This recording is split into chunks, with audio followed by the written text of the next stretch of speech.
chị cũng sáng luôn mà. Wow, cái của chị cái ra của lúc tông nè. Mấy phần mất tông nè. Saya có lúc cấp xe phần mất tông thì của khu một tàu chế xe.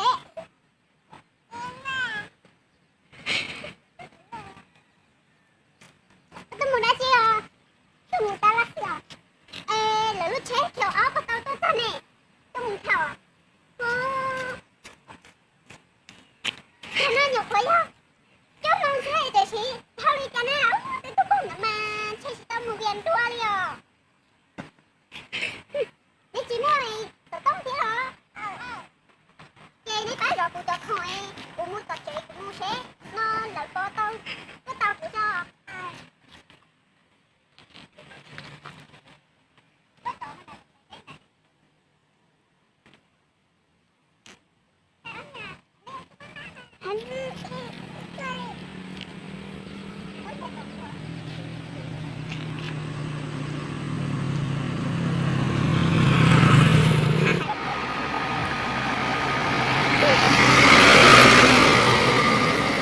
Nè đi ra chị ta.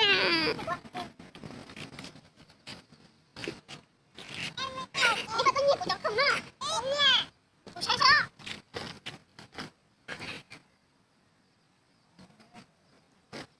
Ôi đi cha, chị bỏ của lúc nè rồi. Đấy nhỉ đó.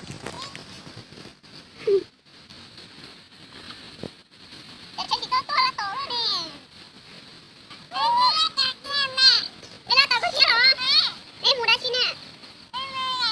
Em mua viên nó. Em mua đá chị lắm thôi nè. Chị gì khấn nữa nữa. Em mua bao lấy chứ hả? Để cho chị tôi nè.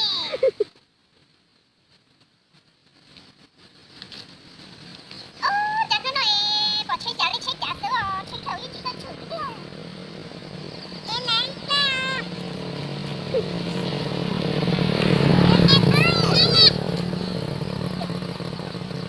Chị ta bỏ luôn đi. Không cao rồi đi chá. Nó chạy nhìn nhân trọng sư.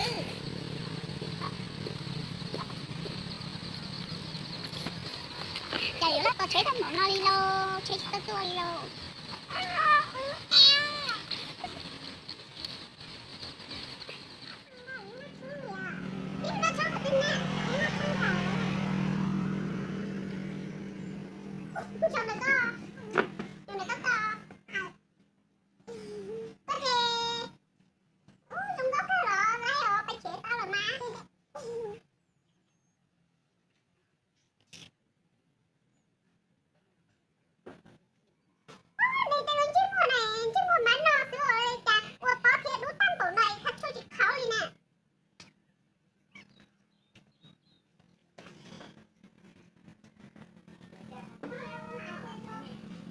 Không hiểu nữa. Không có phải chứ.